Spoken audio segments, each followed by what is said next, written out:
We are the Teacher Practice and School Support Committee, and it's the 10th of May at 5:04 p.m.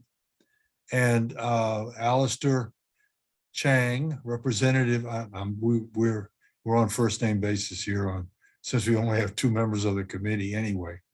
And hopefully that Zachary Parker will be joining us. But the first thing on the agenda for us today is for Representative Alistair Chang to tell us about what he found out about supporting schools today.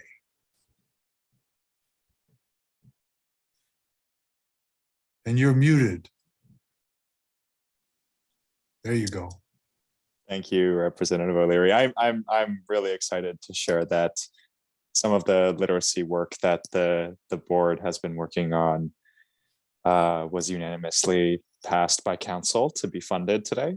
And for me, that's been really, really exciting news. And I think now the work starts to actually take this opportunity and do it right. And the work involves us as a board to continue to prod the school leaders to make sure that they aren't empty promises. And but could you elaborate a little bit on the work for individual schools? Sure. So I like to think of it as, responding actually, and I'm a process guy, Dr. OLeary. So for me, the process has been interviewing and talking with reading educators across the city, hearing their suggestions for what kinds of support they could get from central office that would help them do their work, hearing that many of them have spent their own thousands of dollars to gain structured literacy training paid for from their own pockets, and hearing from many reading instructors the importance of being able to get into classes that have wait lists within DCPS, like the DC Reading Clinic, right? And then doing the research of looking at what other states have done that have seen the highest return of investment on literacy outcomes, and finding out that a lot of that has been around structured literacy training, right? And then not just the training, because the training itself is not a silver bullet, right?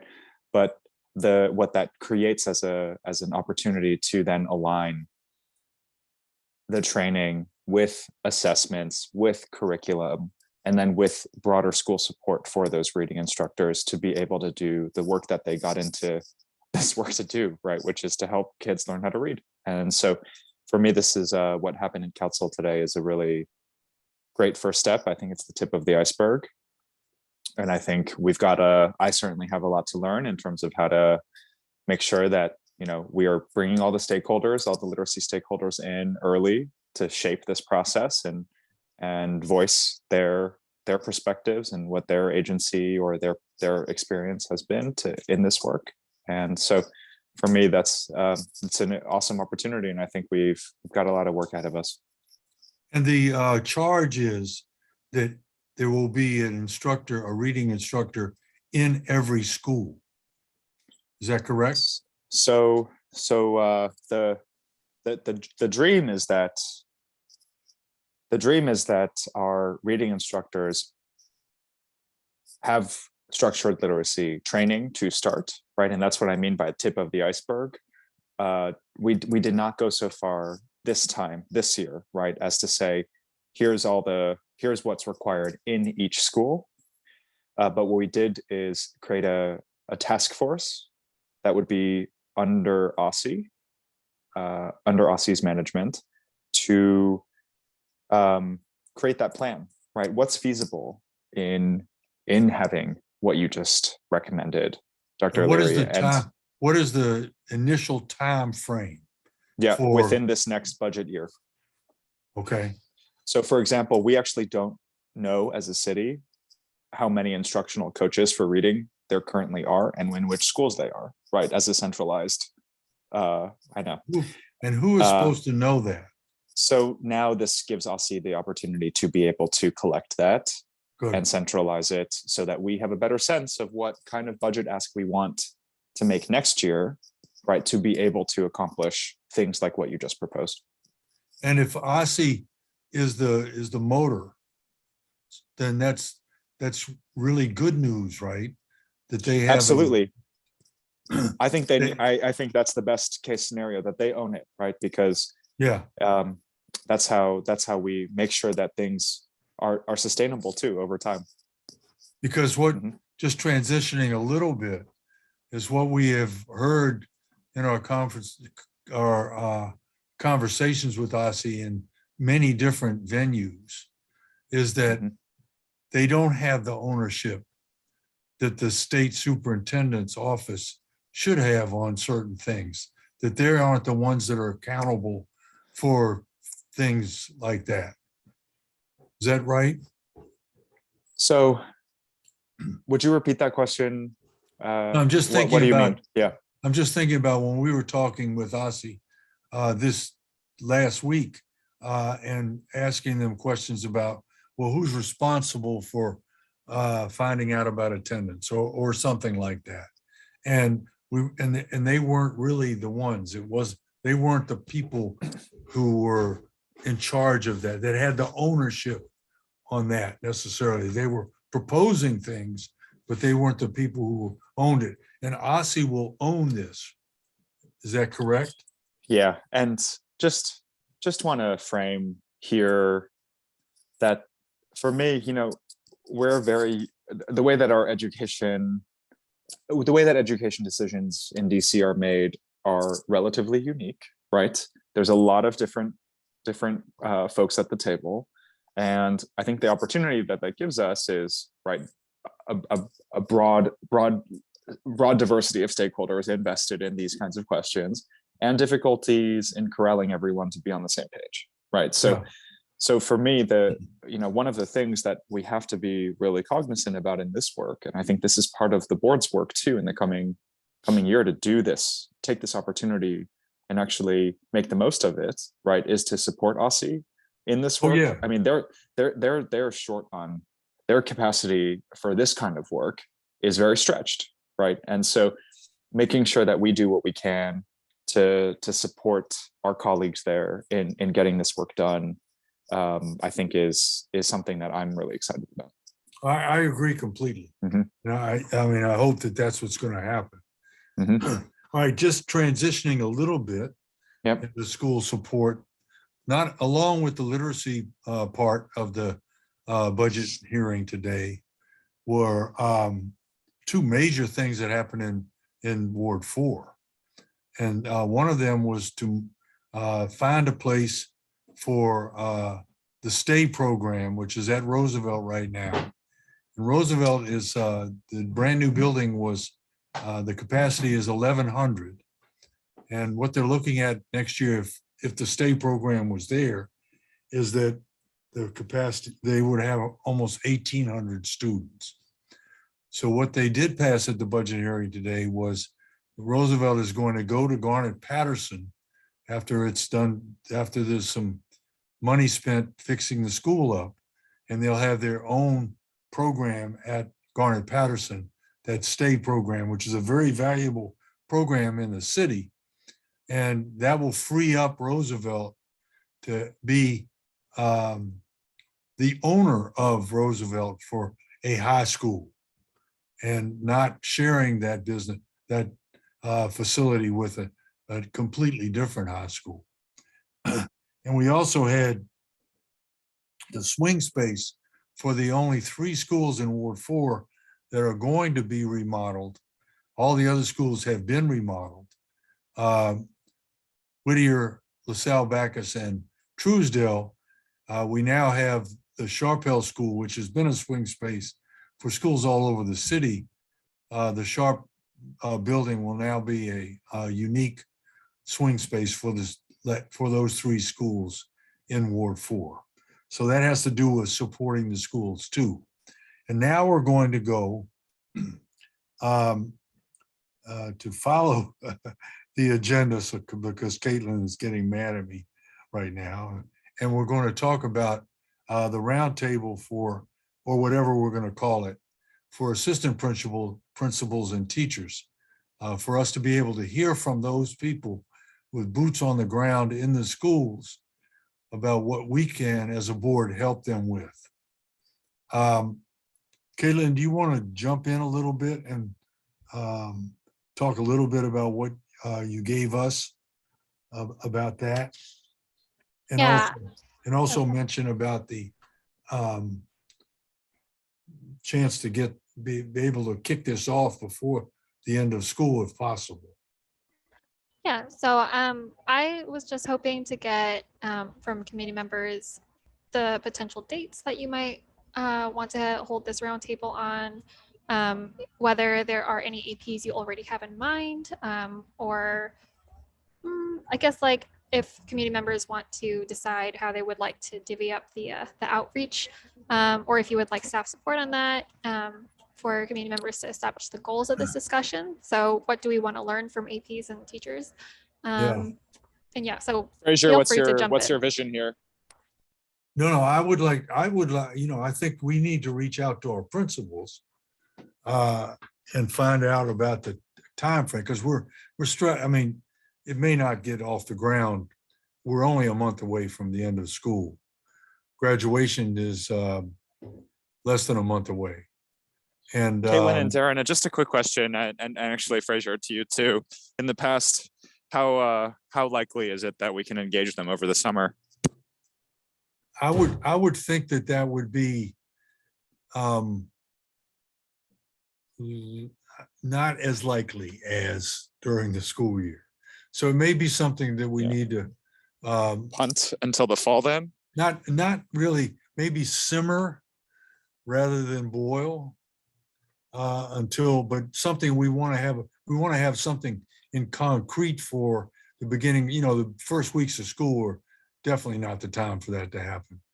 But it may be something that we can work on, and we might want to start with just a few, maybe 6 or 7 people, just to get a feel for where they are. And we could put out a questionnaire. That's why I wanted to talk to you and Zach about it. But Zach, I know Zach's busy. And so, what do you think? So, yeah, my question is, and if you don't mind repeating or sharing where you are today on this, the problem we're solving for and the answer, the question we're looking to answer. You're really breaking up a lot, Alistair. What is the question that we're trying to answer, and what are we hoping to what is the main question we're trying to answer in reaching out to principals and assistants? For me, I would like to hear, principals really they have enough on their plate right now. It's really to find the tones of the schools and what we can do to highlight problems that we can take care of as a board. Each of our schools is unique. And I just thought it would be a good idea to be able to find out if there are commonalities that we can work on. So it's never been done. I would love to, Fraser, focus it in on a more specific theme, like teacher retention, right? That we're focusing in on. So having one very specific question that we're asking either the panelists who join us, right? Or, at least my understanding is when we've sent out surveys like this to principals, we haven't had a really high response rate. Is that right, Caitlin? And so just to be really thoughtful, Fraser, before we do that again, of, giving the principals a reason to respond to us, something where we can make it actionable, or making it super short, maybe just one question, right? No, that makes sense. What I would really like to do, and that's all this was about, we're sort of brainstorming it anyway, is I would really like for the 3 of us to be able to sit down live and just play with it for maybe an hour, just going over possible kinds of things that we could ask. As far as if you want to make it about teacher retention, that's fine with me. It'll fit right in to where we're going. But we don't see the. May I ask Caitlin and Darren actually if they've got input for us on, you know, if we were to host a panel, what is the framing? What is who are the APs that we should be focusing on bringing in? And if we were to send out a survey to everyone, where are we on the broader committee?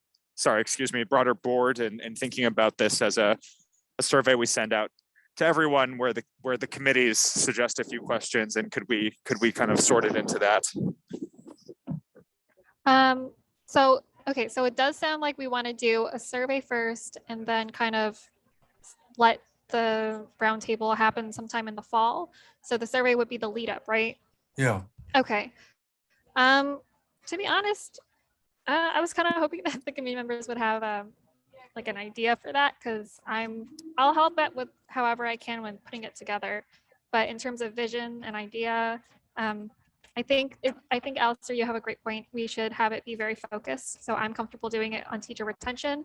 It sounded like, at least from the last committee meeting, that we wanted to, again, hear from the people on the ground, just because maybe it has been a little bit since we've heard directly from teachers on teacher retention.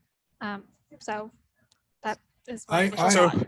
So maybe it's broad, actually. I mean, what if it were an open-ended question to principals and APs asking like, hey, if we're going to advocate for something on the board this year from this committee, or let's, you know, what do you need from us? What do you want us to advocate for to help you with teacher retention?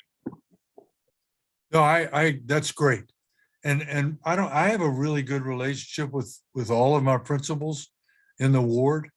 And I'm going to just on my own ask them what kinds of questions we could ask, just to see. Well, you know, actually, let me pull that back. Actually, as I'm thinking out loud here with you, it seems like because we have such a low response rate for our surveys that we usually send out, right? I'm wondering if it's better to find 4 principals and APs or APs, have that panel, and we get to just go into a little bit more depth of like, hey, teacher retention is a known problem. How could we support you with solving this, and get into more depth with 4 people on a panel rather than try to get responses from everybody, which you know historically has not been very successful for us. The only pushback I have with that, Alistair, is I recently, and you'd love this because I know you know about RIF. I have a really good relationship with the lady who's working with RIF, and we're going to be distributing in the next couple of weeks about 13,000 books to schools in Ward 1 and Ward 4, elementary schools, just those McDonald's Happy Meal books, and some other kinds of books, a lot of them in Spanish. But I got very good responses from the principals about being a part of that program. And so I know that when we did the teacher survey for, and it was a really good survey, but the responses weren't like overwhelming. And I understand what you're saying about the, that was also a super heavy lift for our team and community partners, right, Caitlin? The survey itself? Our last survey from teachers, I think it got about over 1,000 responses, which isn't bad. But it did take a lot. Yeah, but I think that I would really I don't want to take, because I guess Zach's not coming. So and so it's just you and me, Alistair.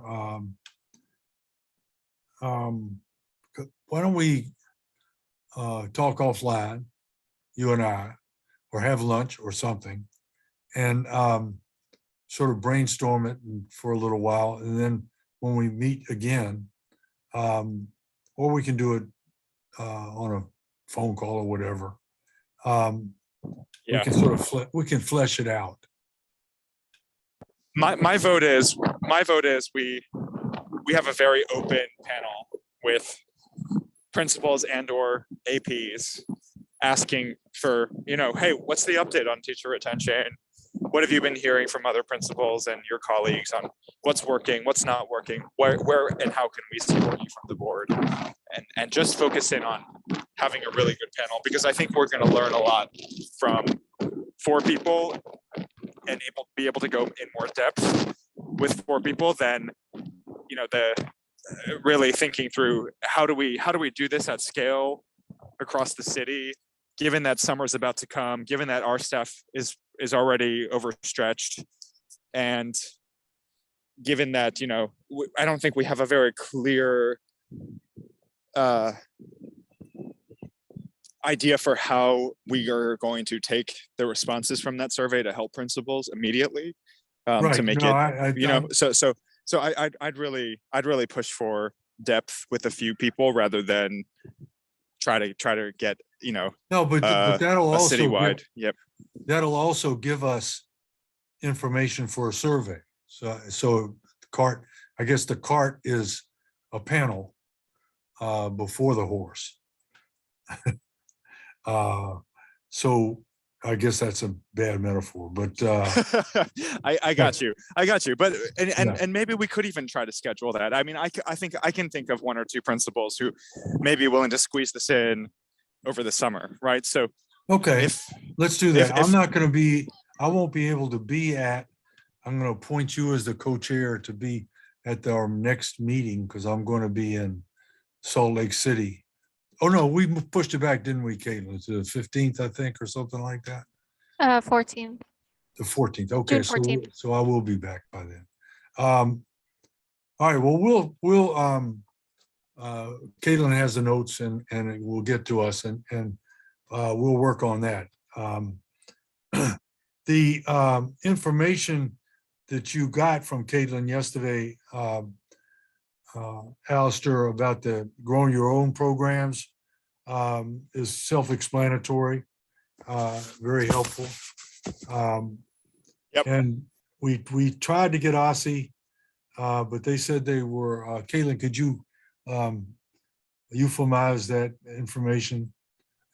Oh, sure. So I had invited somebody from Aussie to come to a committee meeting to discuss the update on the teacher retention data and any kind of like teacher retention programs or supports that they were offering to LEAs.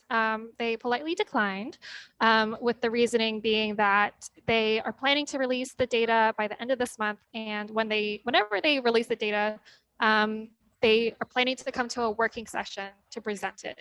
So they just felt it wouldn't make sense to come to a committee meeting and a working session. Okay. That makes sense to me, honestly, Yeah. Caitlin. So Yeah. and then the Tennessee apprenticeship program is also, it's a great explanation of it, Caitlin. But we're going to work on trying to get the people from Tennessee to come talk to us at a committee meeting too, right, Caitlin? Yes.